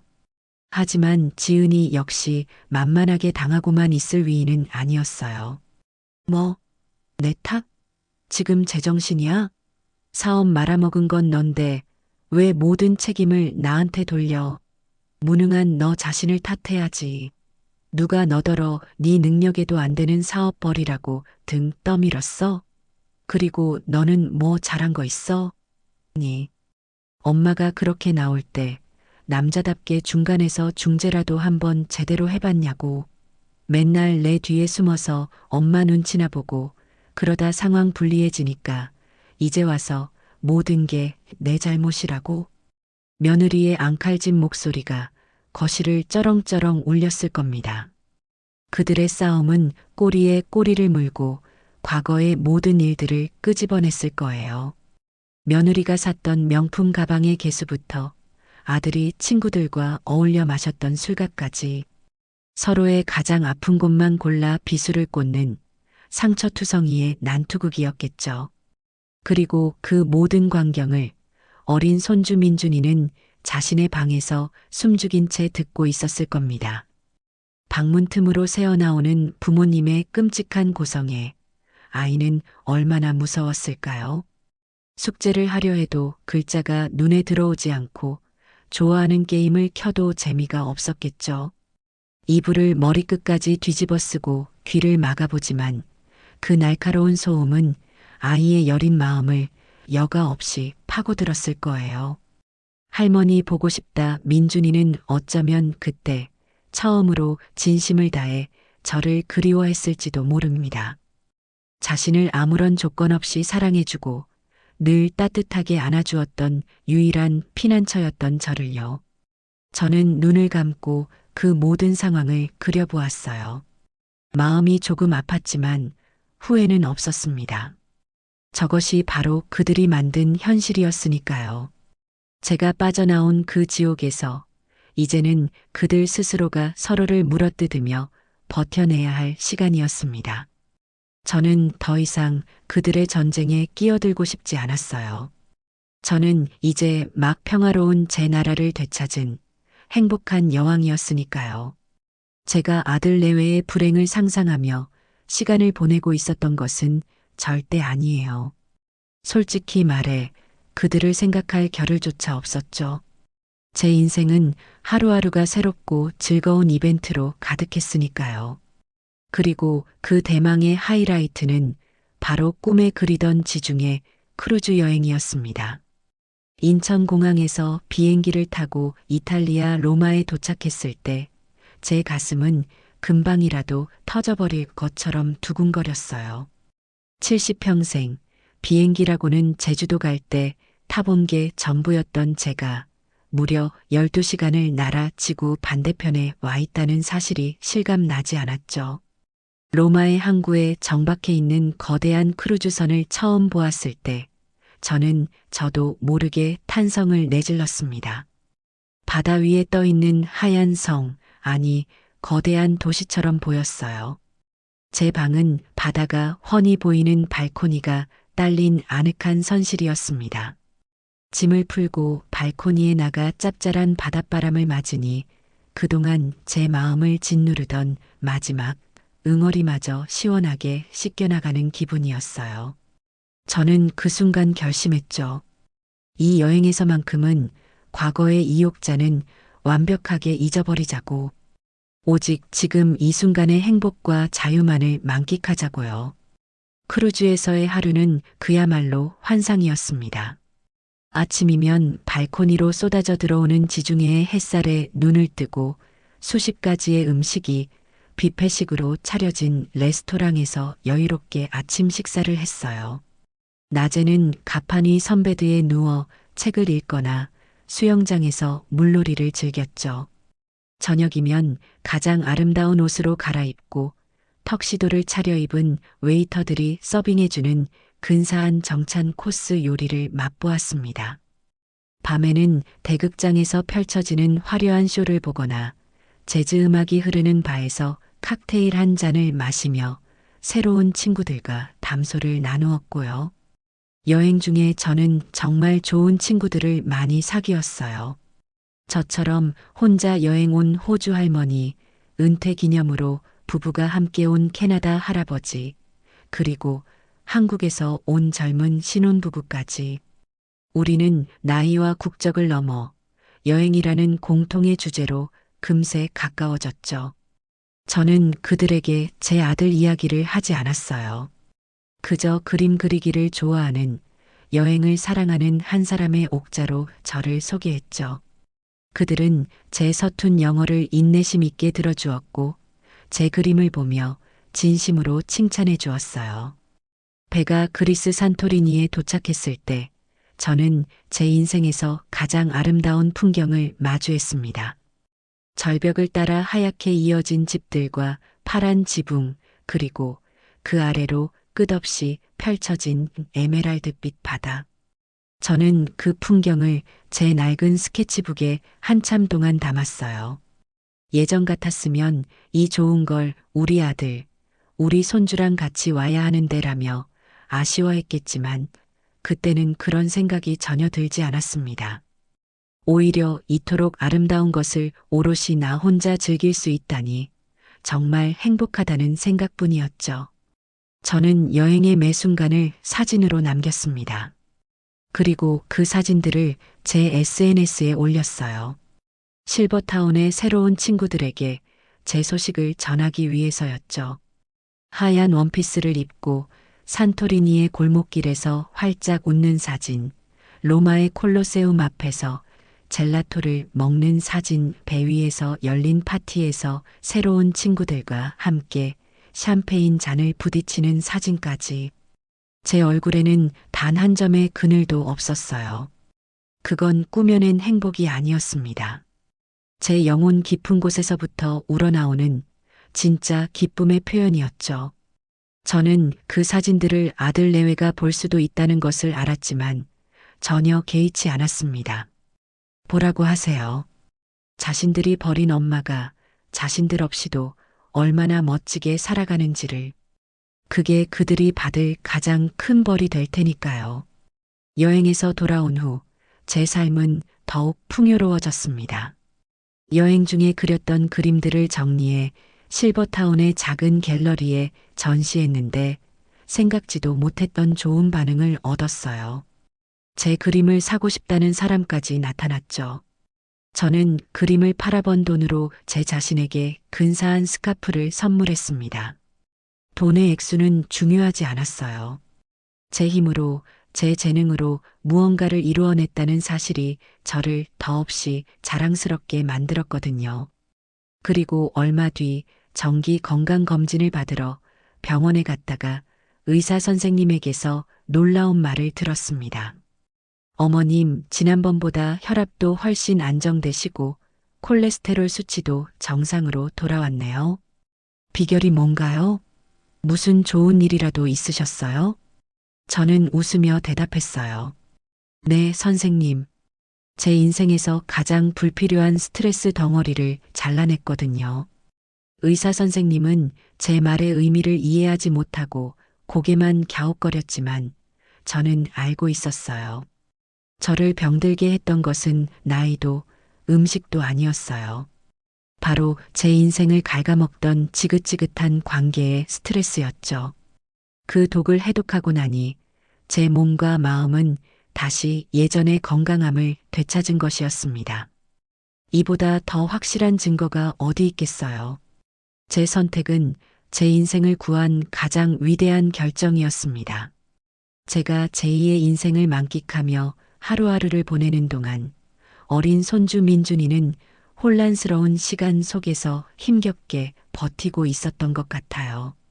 부모님의 잦은 다툼과 집안의 냉랭한 분위기 속에서 아이는 점점 더 말수가 줄어들고 어두워져만 갔겠죠. 그러던 어느 날 민준이는 문득 제 생각이 났다고 해요. 자신을 유일하게 따뜻하게 안아주었던 할머니. 그 할머니는 지금 어디서 무얼 하고 계실까? 부모님은 민준이에게 제가 어디 멀리 요양하러 갔다고 둘러댔지만 민준이는 그 말을 곧이곧대로 믿지 않았습니다. 엄마 아빠가 할머니라는 단어만 나오면 예민하게 반응하고 서로를 탓하며 싸우는 것을 몇 번이고 목격했기 때문이에요. 아이의 직감은 어른들의 거짓말보다 더 정확한 법이죠. 민준이는 제가 입주한 실버타운의 이름을 기억해냈습니다. 이사 오기 전 제가 할머니 이제 골든 라이프라는 아주 좋은 곳으로 이사 갈 거야 라고 말해주었던 것을요. 민준이는 주말에 몰래 동네 도서관 컴퓨터로 향했습니다. 그리고 검색창에 골든 라이프 실버타운이라고 또박또박 쳐넣었죠. 가장 상단에 뜬 공식 홈페이지를 클릭하자 화려하고 깨끗한 시설 사진들이 화면을 가득 채웠습니다. 민준이는 눈을 동그랗게 뜨고 그 사진들을 구경했어요. 수영장, 영화관, 식당. 아픈 사람이 요양하는 곳이라고 하기에는 너무나도 멋지고 활기찬 곳이었죠. 민준이는 호기심에 커뮤니티 게시판을 클릭했습니다. 그곳에는 입주민들의 다양한 활동 사진들이 올라와 있었어요. 가을맞이 등산 동호회 모임, 제3의 골든 라이프 가요제 현장, 우리들의 행복한 수채화 교실 전시회. 민준이는 마우스를 스크롤하며 사진들을 하나씩 넘겨보았습니다. 그러다 한 사진 앞에서 아이의 손가락이 멈췄어요. 수채화 교실 전시회 사진이었습니다. 자신의 작품 앞에서 환하게 웃고 있는 여러 할머니, 할아버지들 사이에 너무나도 익숙한 얼굴이 있었기 때문이에요. 바로 저였습니다. 사진 속의 저는 제가 평생 본 그 어떤 모습보다도 더 행복하고 편안해 보였어요. 제 옆에는 처음 보는 할머니, 할아버지들이 다정하게 서서 함께 웃고 있었죠. 그 순간 민준이는 모든 것을 깨달았다고 해요. 할머니는 아픈 게 아니었다. 멀리 요양을 간 것도 아니었다. 할머니는 우리를 떠나 아주 행복하게 잘 살고 계셨던 것이다. 부모님이 했던 모든 말이 거짓말이었다는 것을 알게 된 순간 아이의 마음속에 있던 작은 믿음의 성이 와르르 무너져 내렸습니다. 그날 저녁 민준이는 처음으로 부모님에게 반항이라는 것을 했습니다. 저녁 식탁에서 뜬금없이 입을 연 것이죠. 나 할머니 보고 왔어요. 뭐? 며느리는 깜짝 놀라 숟가락을 떨어뜨릴 뻔했어요. 인터넷으로 봤다고요. 할머니 하나도 안 아파 보였어요. 그림 전시회도 하고 친구들이랑 엄청 행복하게 웃고 있었어요. 민준이의 말에 아들과 며느리는 당황한 기색이 역력했어요. 며느리가 먼저 목소리를 높였죠. 너 지금 엄마 아빠를 의심하는 거니? 그건 그냥 사진일 뿐이야. 속사정은 너 같은 어린애는 모르는 거라고. 왜 몰라요? 엄마가 거짓말했잖아요. 할머니 요양 갔다고 했으면서 왜 할머니랑 안 만나는 건데요? 엄마 아빠가 할머니한테 뭐 잘못했어요? 아이의 순수하고 직설적인 질문은 그 어떤 비난보다 더 날카롭게 두 사람의 심장을 찔렀을 겁니다. 아들 진석이는 어쩔 줄 몰라 하며 아내의 눈치만 살폈고 며느리는 자신의 거짓말이 탄로난 것에 대한 분노와 창피함에 얼굴이 새빨개졌어요. 어른들 일에 너는 빠져. 어디서 부모한테 말대꾸야. 너 당장 방으로 들어가. 결국 며느리는 소리를 지르는 것으로 상황을 모면하려 했습니다. 민준이는 끝내 울음을 터뜨리며 자신의 방으로 달려 들어갔어요. 하지만 그날 이후로 민준이는 더 이상 예전의 순종적인 아들이 아니었습니다. 부모님을 바라보는 눈에는 의심과 불신이 가득했고 대화는 거의 단절되다시피 했죠. 아이는 깨달은 거예요. 자신의 부모님이 자신에게 늘 정직하라고 가르쳤던 바로 그 부모님이 사실은 거짓말쟁이라는 것을요. 그리고 그 순간부터 민준이는 스스로 진실을 찾아야겠다고 어떻게든 할머니와 다시 만나야겠다고 굳게 결심하게 되었습니다.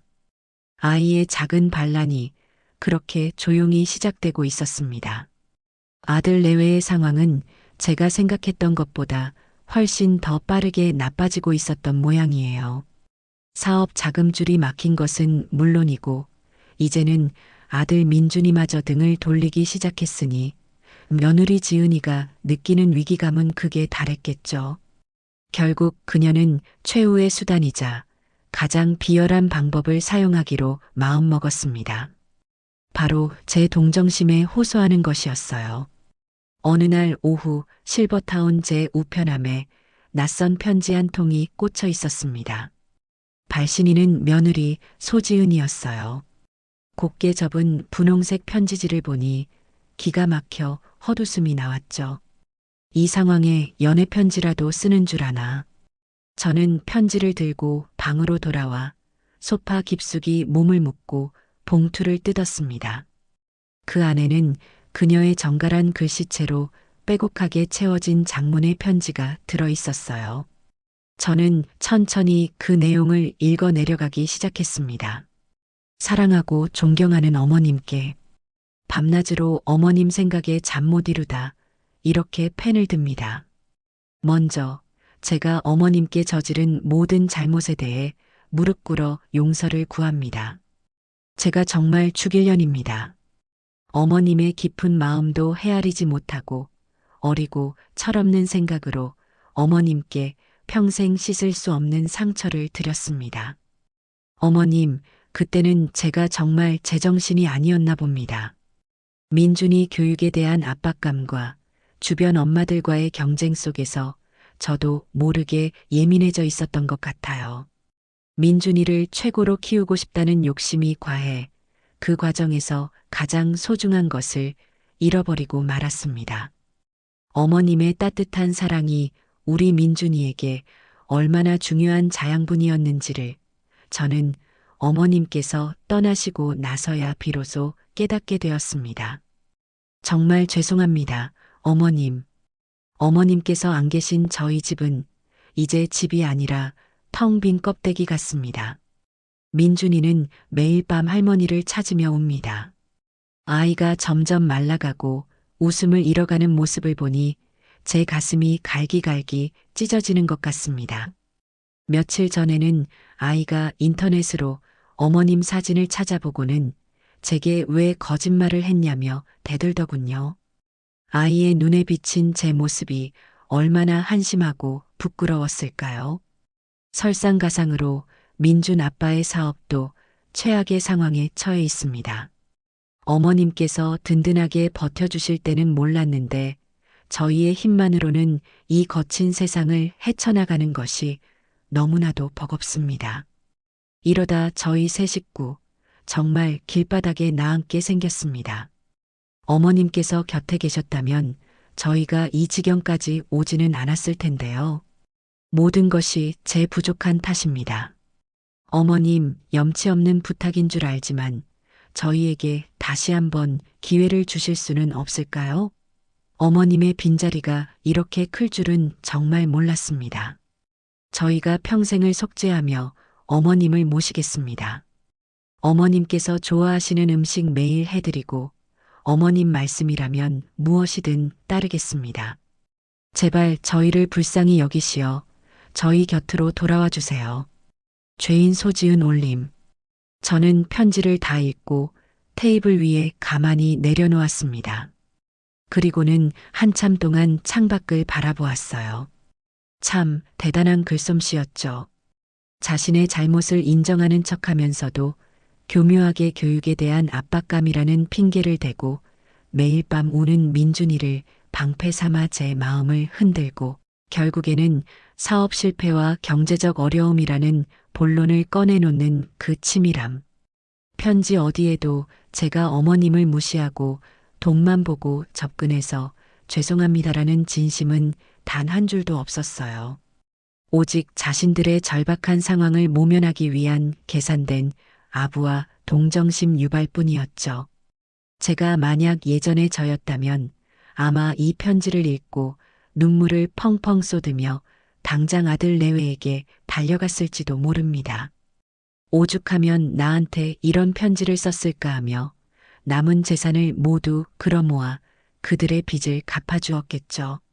하지만 저는 더 이상 과거의 바보 같은 이욕자가 아니었어요. 저는 자리에서 일어나 서랍에서 가장 깔끔한 편지지와 펜을 꺼냈습니다. 그리고는 아주 짧은 답장을 쓰기 시작했어요. 편지는 잘 받았다. 너희 가족의 행복을 진심으로 빈다. 하지만 그 행복에 나는 더 이상 포함되지 않는다. 앞으로는 너희 세 사람이 서로를 의지하며 굳건히 살아가기를 바란다. 다시는 연락하지 말거라. 저는 제가 쓴 답장을 소리내어 읽어보았습니다. 거기에는 미움도 원망도 분노도 없었어요. 오직 단단하고 서늘한 사실만이 존재할 뿐이었죠. 저는 그 편지를 곱게 접어 봉투에 넣고 다음 날 아침 바로 우체통에 넣었습니다. 제 손을 떠나 날아가는 그 편지가 제 과거와의 완벽한 작별 인사가 될 것이라는 것을 직감하면서요. 며느리의 마지막 발악은 그렇게 제게 아무런 상처도 남기지 못한 채 허공으로 흩어졌습니다. 제 인생의 궤도가 완벽하게 바뀐 후 저는 하루하루가 축제 같았어요. 실버타운의 친구들과 어울려 다니며 맛집을 찾아다니고 주말이면 근교로 그림 스케치 여행을 떠났죠. 제 SNS는 온통 행복한 웃음과 활기 넘치는 활동 사진들로 가득했습니다. 그 중에서도 저와 가장 마음이 잘 맞았던 영희 언니라는 친구가 있었어요. 남편과 사별하고 자식들을 모두 출가시킨 뒤 저처럼 홀가분하게 제2의 인생을 즐기러 온 멋쟁이였죠. 어느 화창한 가을날 영희 언니의 칠순 생일을 맞아 저희 수채화 동호회 친구들은 특별한 이벤트를 준비했습니다. 바로 요즘 젊은 사람들 사이에서 가장 인기가 많다는 청담동의 브런치 카페를 통째로 빌려 파티를 열어주기로 한 것이었어요. 저희 모두 한껏 멋을 내고 가장 예쁜 옷을 차려입고 약속 장소로 향했죠. 카페에 들어서니 통유리창으로 쏟아지는 햇살과 향긋한 커피 내음, 그리고 감미로운 음악이 저희를 반겨주었습니다. 정말이지 완벽한 하루의 시작이었어요. 그런데 그 완벽한 하루에 아주 불쾌한 불청객이 끼어들 줄은 꿈에도 몰랐습니다. 저희가 예약된 자리에 앉아 막 샴페인을 터뜨리려던 순간이었어요. 카페의 가장 좋은 창가 자리에 앉아있던 한 무리의 젊은 여자들 쪽에서 유독 제 귀에 익은 앙칼진 목소리가 들려왔기 때문이에요. 고개를 돌려 확인한 순간 저는 제 눈을 의심해야만 했습니다. 그곳에는 제 며느리 소지은이가 민준이 학원 엄마들로 보이는 여자들과 함께 앉아 수다를 떨고 있었거든요. 그녀는 저를 아직 발견하지 못한 채 한껏 과장된 몸짓과 목소리로 자신의 시어머니 자랑을 늘어놓는 중이었습니다. 어머, 얘들아, 말도 마.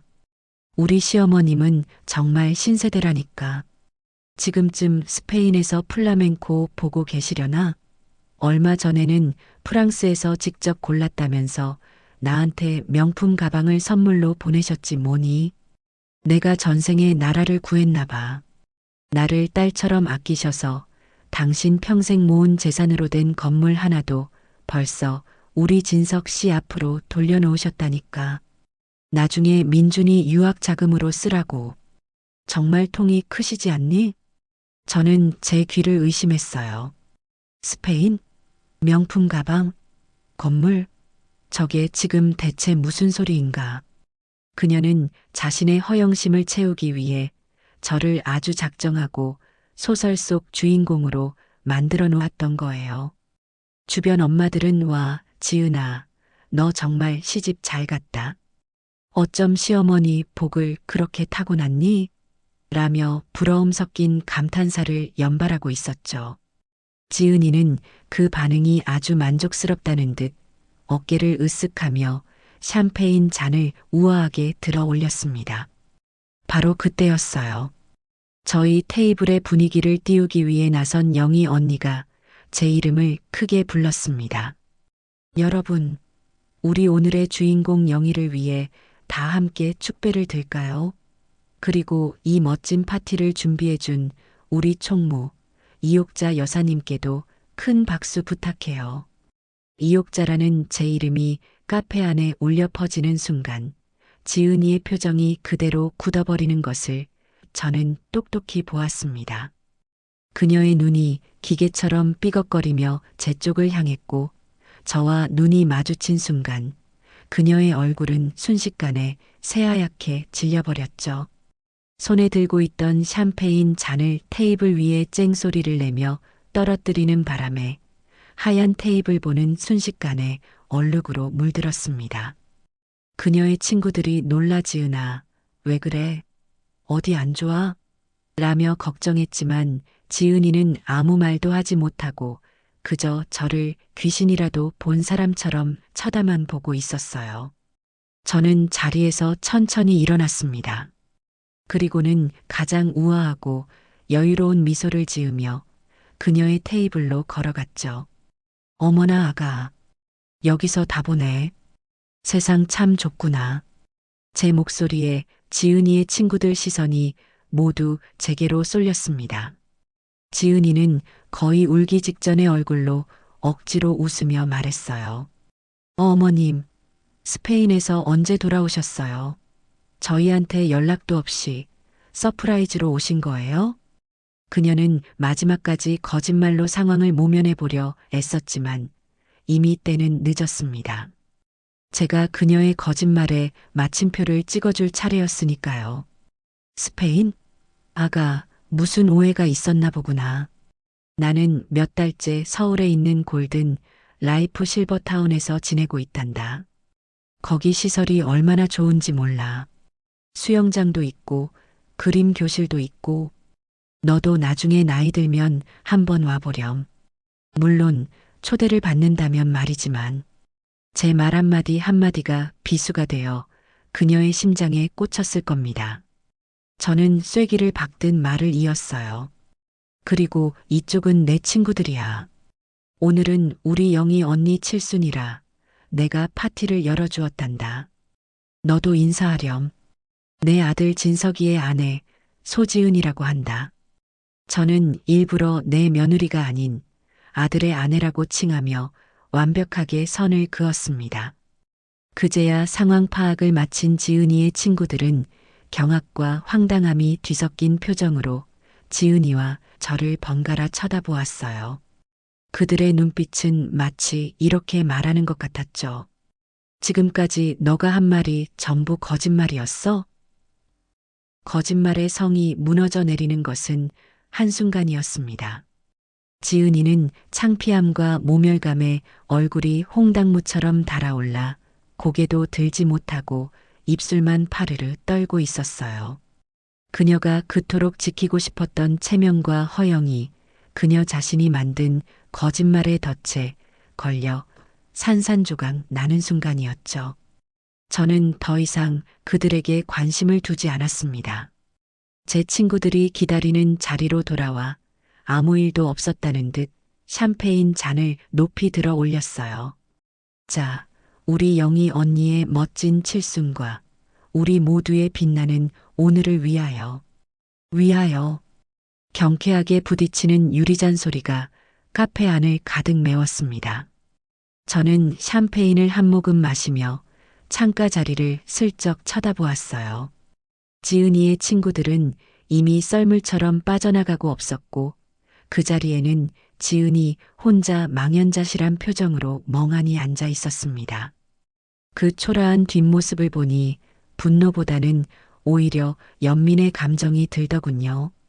스스로를 거짓으로 포장하지 않으면 단 한순간도 버틸 수 없는 저 가엾은 영혼을 어찌하면 좋을까요? 하지만 그 또한 그녀 스스로가 감당해야 할 인생의 몫이었습니다. 저는 제게 주어진 행복을 만끽하기에도 바빴으니까요. 며느리의 거짓말이 만천하에 드러난 그날 이후 민준이의 마음속에서는 아주 큰 변화가 일어났던 것 같아요.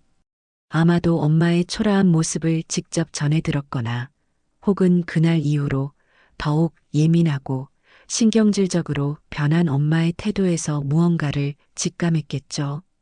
아이는 더 이상 기다릴 수 없다고 어떻게든 제 힘으로 할머니와 연락을 해야겠다고 마음먹었습니다. 하지만 초등학생 아이에게는 자신만의 휴대폰이 없었고 집 전화는 늘 엄마의 감시 아래 있었어요. 민준이는 며칠 밤낮으로 고민에 빠졌습니다. 그러다 한 가지 방법을 떠올렸죠. 바로 학원에서 가장 친한 단짝 친구 민호에게 부탁하는 것이었습니다. 민준이는 며칠 동안 자신의 용돈을 한 푼도 쓰지 않고 모았다고 해요. 그리고 그 돈으로 민호가 가장 좋아하는 햄버거 세트를 사주며 조심스럽게 부탁을 꺼냈습니다.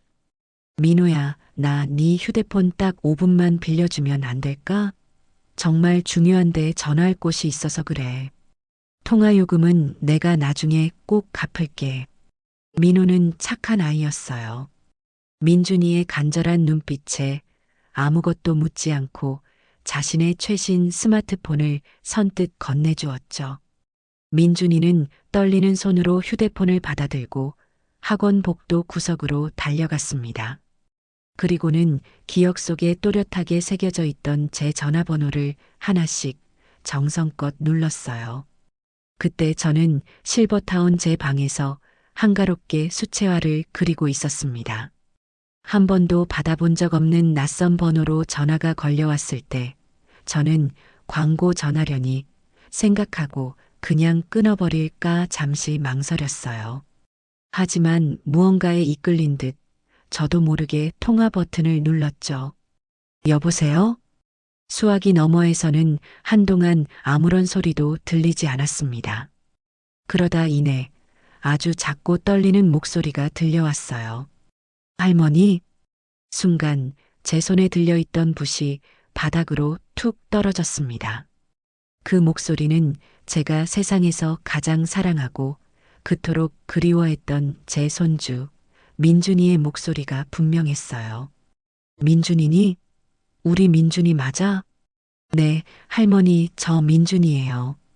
친구 휴대폰으로 전화했어요. 아이의 목소리에는 울음기가 가득 묻어 있었습니다. 저는 터져 나오려는 눈물을 꾹 참고 최대한 다정한 목소리로 아이를 달랬어요. 그래, 우리 강아지. 목소리 들으니 정말 좋네. 그동안 잘 지냈어? 밥은 잘 먹고? 학교는 재미있고? 제 질문에 민준이는 결국 참았던 울음을 터뜨리고 말았습니다. 할머니 죄송해요. 제가 잘못했어요. 엄마가 할머니 번호 차단했어요. 저는 정말 몰랐어요. 할머니, 저 미워하지 마세요. 네, 저는 할머니가 세상에서 제일 좋아요.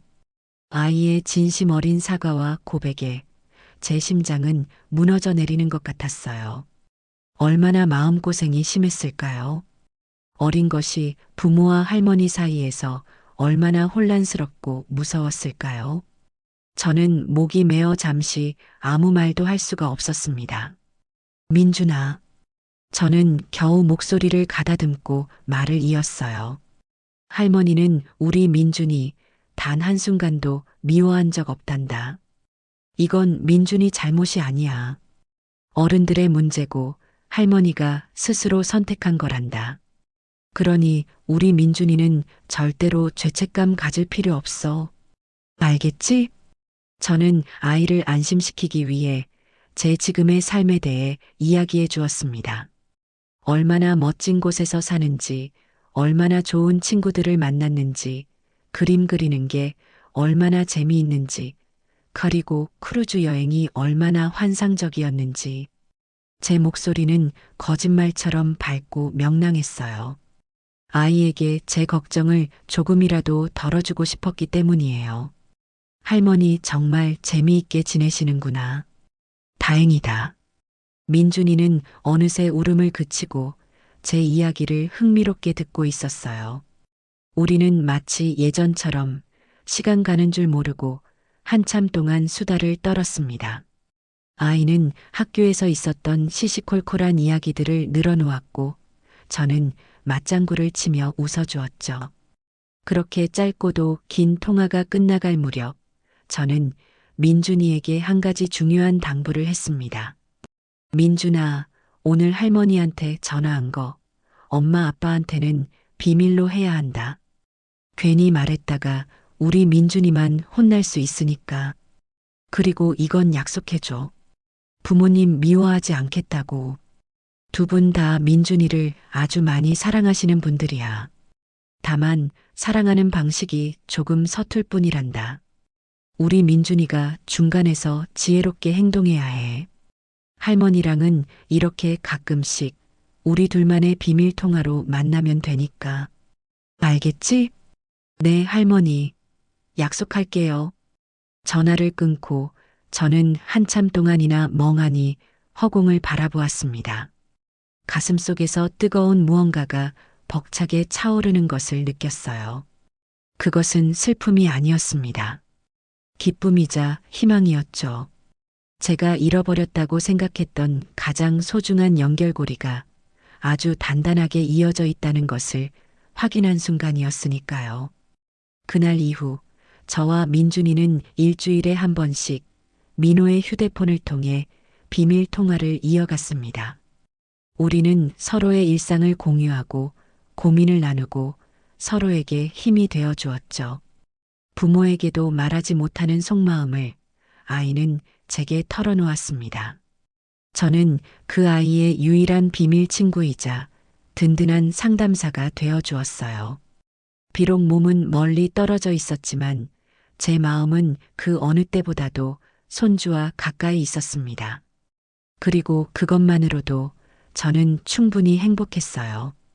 제가 지키고 싶었던 가장 소중한 것을 저는 결국 지켜낸 것이었으니까요. 시간은 속절없이 흘렀고 제 삶은 나날이 평온했지만 아들 내외의 삶은 걷잡을 수 없는 속도로 벼랑을 향해 달려가고 있었어요. 제가 돈줄을 끊어버리자 아들 진석이의 사업은 모래성처럼 허무하게 무너져 내렸습니다. 결국 회사는 부도가 났고 살고 있던 최고급 주상복합 아파트는 빚잔치 끝에 다른 사람의 손에 넘어가고 말았죠. 저는 그 소식을 제가 예전에 살던 동네의 부동산 사장님을 통해 전해 들었습니다. 제가 이사간 후에도 가끔씩 안부를 전하며 지냈거든요. 사모님, 저 진석 씨 소식 들었어요. 결국 그렇게 됐더라고요. 그 좋은 집 팔고 지금은 어디 오래된 빌라 반지하로 이사 갔다던데, 쯧쯧. 사람이 한순간에 그렇게 될 줄 누가 알았겠어요.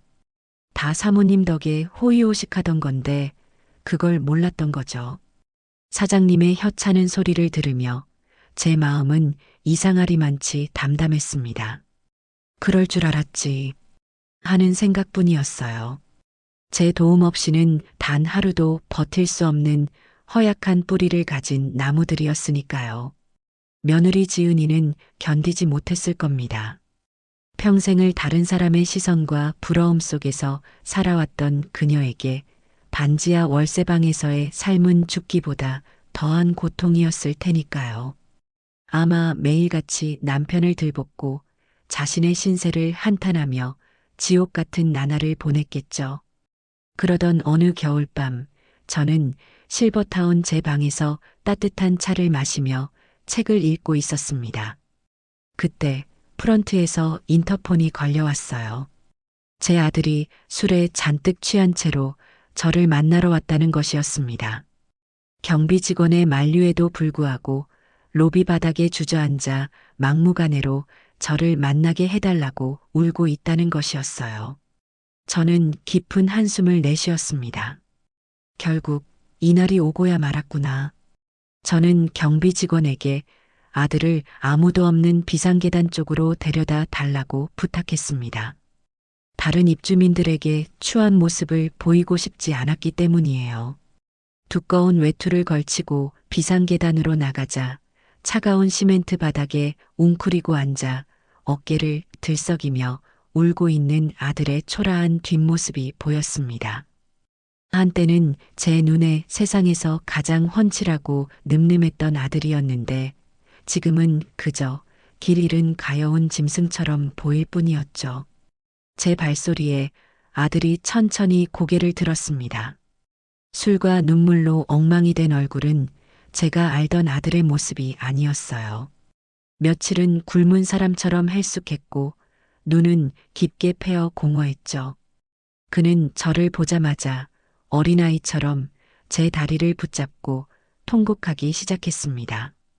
엄마, 제가 다 잘못했어요. 제가 죽일 놈이에요. 저는 아무 말 없이 그저 아들의 등을 가만히 내려다보았습니다. 아들은 한참 동안이나 그렇게 울며 두서없이 자신의 잘못을 고백하기 시작했어요. 제가 바보였어요. 엄마가 얼마나 힘들게 저희를 뒷바라지해 주셨는지, 엄마의 희생이 얼마나 컸는지, 저는 한 번도 진심으로 감사한 적이 없었어요. 엄마의 사랑을 너무나도 당연하게 생각했어요. 지은이가 엄마한테 못되게 굴 때 제가 중간에서 막았어야 했는데 저는 바보같이 아내 말에 휘둘려서 엄마 마음에 못을 박았어요. 저는 아들 자격도 없는 놈이에요. 엄마, 제발 저 좀 용서해 주세요. 그의 울음 섞인 고백 속에는 지난 세월에 대한 뒤늦은 후회와 자신의 어리석음에 대한 처절한 자책이 담겨 있었어요. 저는 그 눈물에서 처음으로 아들의 진심을 보았습니다. 돈 때문이 아닌 정말 자신의 잘못을 뉘우치는 한 남자의 눈물이었죠. 제 마음 한구석이 시큰하게 아려왔습니다. 자식 이기는 부모 없다고 피는 물보다 진하다고 했던가요? 제 아들이 저렇게 망가진 모습을 보니 모질었던 제 마음도 결국에는 흔들리고 말더군요. 하지만 저는 그를 일으켜 안아주지 않았습니다. 지금 제가 베풀어야 할 마지막 사랑은 따뜻한 위로가 아니라 냉정한 현실 직시라는 것을 알았기 때문이에요. 저는 지갑에서 수표 한 장을 꺼내 아들의 손에 쥐어주었습니다. 그가 사업 자금으로 빌려달라고 했던 1억 원짜리 수표였어요. 아들은 놀라 눈을 동그랗게 뜨고 저를 쳐다보았습니다. 엄마, 이게... 받아라. 그리고 내 말 잘 들어. 저는 차갑고 조용한 목소리로 제 인생 마지막 유언을 남기듯 말을 이었습니다. 이 돈은 빌려주는 게 아니다. 내가 네 어미로서 너에게 주는 내 인생 마지막 선물이다. 이걸로 대출금 같은 거 갚을 생각은 꿈도 꾸지 마라. 당장 이 돈으로 네 아내와 아들이 비바람이라도 피할 수 있는 작은 전세방 하나 구해.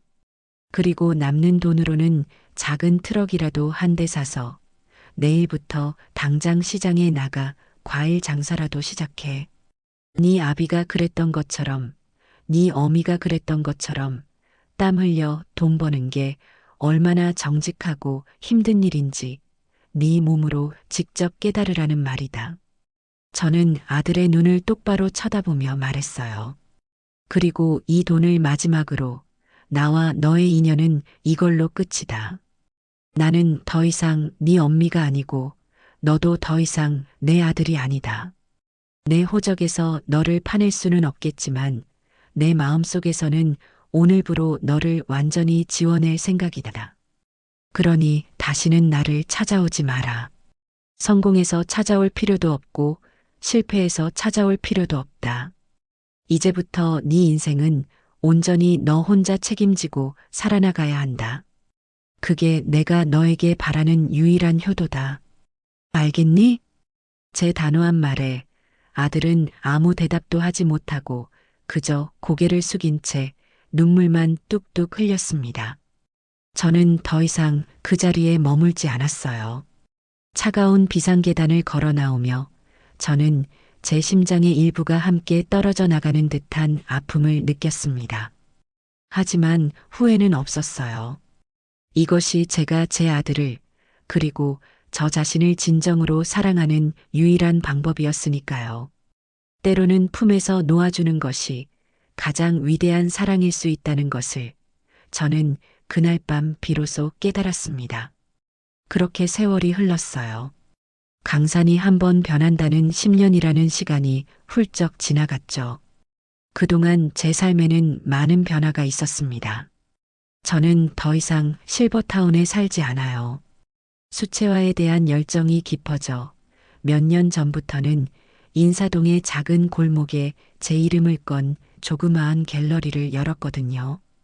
그림을 팔아 큰 돈을 버는 것은 아니지만 제 그림을 좋아해주는 사람들과 소통하고 차를 마시며 담소를 나누는 소소한 행복이 제 노년을 풍요롭게 채워주고 있었죠. 아들에 대한 소식은 이제는 제법 자리를 잡은 부동산 사장님을 통해 아주 가끔씩 건너들었습니다. 아들은 제가 마지막으로 건넸던 그 돈으로 정말 트럭을 사서 새벽 시장을 누비며 채소 장사를 시작했다고 해요. 처음 몇 년간은 고생도 무척 많이 했다고 들었어요. 콧대 높던 며느리 지은이도 처음에는 반지하 방구석에 틀어박혀 울기만 하다가 결국에는 근처 식당에 나가 설거지를 하며 생활비를 보태기 시작했다고 합니다. 두 사람은 아마 그 지독한 가난과 고생 속에서 서로를 원망하기보다는 의지하는 법을 그리고 땀의 가치를 비로소 배우게 되었겠죠. 지금은 작은 채소 가게를 하나 얻어 제법 성실하게 장사를 하고 있다고 들었어요. 그들이 이제는 정말 두 발로 땅을 딛고 서게 되었다는 소식에 저는 마음속으로 조용히 박수를 쳐주었습니다. 그리고 제게는 세상 가장 든든한 지원군이자 자랑스러운 손주 민준이가 있었죠. 할머니의 재능을 물려받았는지 민준이는 국내 최고의 미대에 진학해 조각가를 꿈꾸는 멋진 청년으로 자랐습니다. 부모님의 반대를 무릅쓰고 할머니와 계속 연락을 이어온 속 깊은 아이였죠. 민준이는 주말마다 제 갤러리에 들러 작품 활동을 돕기도 하고 저와 함께 미술관 데이트를 즐기기도 했습니다. 우리 두 사람은 할머니와 손주의 관계를 넘어 인생과 예술을 논하는 가장 좋은 친구 사이가 되었어요. 어느 눈부시게 화창한 5월의 오후였어요. 민준이의 졸업 작품전이 열리는 날이었죠. 저는 가장 아끼는 옷을 차려입고 손주를 위한 커다란 꽃다발을 든 채 전시장을 찾았습니다. 전시장 중앙에는 민준이가 몇 달간 밤을 새워 만들었다는 거대한 조각상이 위용을 뽐내고 있었어요. 어머니의 시간이라는 제목의 작품이었습니다.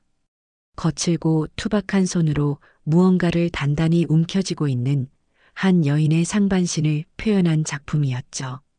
저는 그 작품 앞에 서서 한참 동안이나 말을 잃고 바라보았습니다. 그 거친 손은 평생 시장에서 굳은 살이 박이도록 일했던 제 손과 너무나도 닮아 있었거든요. 그 손이 움켜쥐고 있는 것은 다름 아닌 작은 새싹이었습니다. 모든 것을 다 내어주고 희생한 끝에 마침내 피워낸 자기 자신의 살, 자기 자신의 꿈.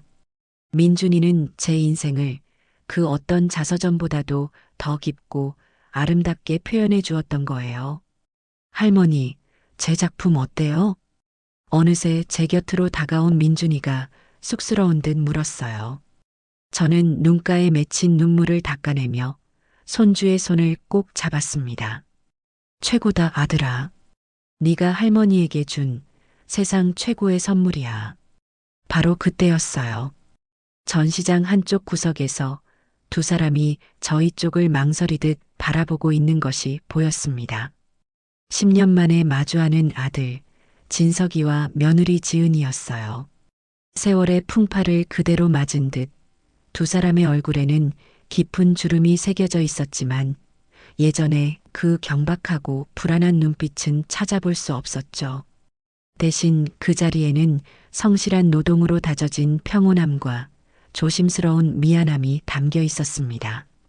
며느리가 먼저 제게로 다가와 아주 깊이 고개를 숙였습니다. 어머님, 아니 선생님. 찾아뵐 자격이 없는 줄 알지만 아들 전시회라 용기를 냈습니다. 그동안 부디 강령하셨기를 바랍니다. 그녀는 저를 어머니라고 부르지 않았어요. 그 호칭이 얼마나 무겁고 자신이 그럴 자격이 없는지를 깨달은 것이겠죠. 아들 역시 제게 다가와 말없이 고개를 숙였습니다. 저는 그들을 향해 아주 오랜만에 옅은 미소를 지어 보였어요. 그래, 너희도 고생 많았다. 이제는 정말 니들 인생을 사는 것 같아 보기 좋구나. 그것이 전부였습니다. 우리는 더 이상 서로에게 용서를 구하지도 원망을 늘어놓지도 않았어요. 그저 각자의 자리에서 자신의 삶을 묵묵히 살아온 두 개의 독립된 가족으로 서로를 마주볼 뿐이었죠. 그것으로 충분했습니다. 저는 제 인생을 돌아보며 회상에 잠깁니다. 며느리가 제 번호를 차단했던 그날, 제 인생의 1막은 끝나고 새로운 2막이 시작되었습니다. 사람들은 흔히 무언가가 막히고 끊어지는 것을 끝이라고 생각하지만 때로는 가장 완전한 단절이야말로 가장 위대한 시작을 위한 서곡이 되기도 하더군요. 저는 자식을 차단한 것이 아니었어요. 그건 너무나도 얄팍하고 슬픈 해석일 뿐이죠. 제가 그날 제 손으로 세차게 닫아버린 것은 제 영혼을 갉아먹던 모든 것들이었습니다. 뿌리까지 썩어 들어가는 나무를 살리는 유일한 방법은 가장 아끼는 가지일지라도 과감하게 쳐내는 것임을 저는 그때 깨달았습니다. 제 아들이라는 가지는 이미 병들어 있었고 그 가지에 붙어 기생하던 며느리라는 넝쿨은 나무 전체를 고사시킬 독을 품고 있었죠. 저는 나무 그 자체인 제 인생을 살리기 위해 병든 가지를 잘라내기로 결심했던 겁니다. 고통스러웠지만 반드시 필요한 외과 수술이었어요. 제가 차단한 것은 전화번호라는 몇 개의 숫자가 아니었습니다. 저를 올가매던 불행한 관계의 사슬을 끊어낸 것이고 엄마니까, 할머니니까라는 이름 아래 제 자신을 존중하지 않았던 무력한 과거를 차단한 것이며 자식의 그늘에 기생하며 나의 행복을 유예했던 나약한 마음을 영원히 막아선 것이었죠. 제 인생이라는 집에 더는 초대하지 않을 손님들의 목록을 작성하고 현관문에 아주 단단한 빗장을 건 행위였습니다. 어떤 이들은 제게 매정하다고 손가락질할지도 모릅니다. 어떻게 자식을 내칠 수 있냐고 천륜을 어긴 어미라고 비난할지도 모르죠. 하지만 저는 이제 당당하게 말할 수 있습니다. 부모의 사랑은 무한하지만 부모의 인생은 유한하다고, 자식을 위해 모든 것을 내어주는 것이 사랑이라고 믿었던 시절이 있었지만 그 끝에 남는 것은 텅 비어버린 자신과 부모의 희생을 당연하게 여기는 의존적인 자식뿐이라는 것을 저는 온몸으로 배웠습니다. 스스로 가득 찬 잔만이 다른 이에게 무언가를 넘치게 부어줄 수 있는 법입니다. 저는 지난 수십 년간 텅 빈 잔을 억지로 기울이며 제 영혼의 마지막 한 방울까지 짜내어 주었던 어리석은 사람이었어요. 이제 저는 스스로를 가득 채우는 법을 배웠고 제 잔은 넘치지는 않아도 늘 맑고 향기로운 차로 그득하게 되었습니다. 아들을 향한 제 마지막 선택이 정말 매정하기만 한 것이었을까요? 여러분들은 그렇게 생각하세요? 저는 아니라고 생각해요. 때로는 품에서 밀어내는 것이야말로 한 인간을 진정으로 성장시키는 가장 깊은 사랑일 수 있습니다. 온실 속 화초는 겉보기엔 화려하지만 작은 비바람에도 쉬이 꺾이고 말죠. 저는 제 아들이 더 이상 온실 속 화초가 아닌 거친 들판에서도 굳건히 뿌리내리는 들꽃이 되기를 바랐습니다. 제 그늘을 완전히 거두어냈을 때 아들은 비로소 스스로 햇빛을 찾아 뻗어나가는 법을 배우기 시작했으니까요. 제가 아들에게 준 마지막 선물은 돈이 아니라 독립이라는 이름의 혹독한 자유였던 셈입니다. 그리고 그 완벽한 차단 끝에 저는 비로소 온전한 제 자신과 마주할 수 있었습니다. 거울 속에 비친 제 얼굴에서 저는 더 이상 누군가의 엄마나 누군가의 할머니를 보지 않습니다. 저는 거기서 주름진 세월의 흔적을 끌어안고 자신만의 색깔로 캔버스를 채워나가는 화가 이욕자를 봅니다. 제 그림들은 화려한 기교는 없을지언정 제 삶의 이야기가 담겨 있죠. 새벽 시장의 억척스러움, 아들을 향한 애틋함, 세상에 대한 분노, 그리고 마침내 찾아낸 평온까지. 제 붓끝에서 되살아난 과거의 모든 감정들은 이제 더 이상 저를 아프게 하지 않아요. 오히려 제 삶이 얼마나 다채롭고 풍요로웠는지를 증명하는 아름다운 훈장이 되었죠. 갤러리 창밖으로 쏟아지는 따스한 햇살을 받으며 저는 자랑스러운 손주의 어깨에 기댔습니다. 이 아이 민준이는 제게 과거의 상처가 아닌 미래의 희망입니다. 제가 잘라낸 병든가지 옆에서 기적처럼 건강하게 돋아난 새로운 희망의 가지죠. 우리의 관계는 의무나 희생이라는 낡은 벽돌로 지어지지 않았습니다. 서로의 삶을 존중하고 서로의 예술을 응원하며 서로의 영혼을 보듬는 진정한 우정으로 지어졌기에 더욱 단단하고 아름답습니다. 이 아이의 눈을 통해 저는 제가 살아갈 앞으로의 날들을 봅니다. 이제 제게 남은 시간은 저 눈부신 햇살처럼 오직 따뜻하고 찬란한 날들로 가득할 것이라는 것을 저는 알고 있었습니다. 후회란 다른 사람이 정해준 길을 걷다가 넘어졌을 때 느끼는 감정일 겁니다. 저는 이제 온전히 제가 선택한 길 위를 걷고 있으니 넘어져도 그것은 제 몫이고 다시 일어나도 그것은 제 힘입니다. 제 인생의 악보에는 더 이상 후회라는 이름의 불협화음이 존재하지 않습니다. 오직 평온과 감사 그리고 사랑의 아름다운 멜로디만이 고요히 울려 퍼질 뿐입니다.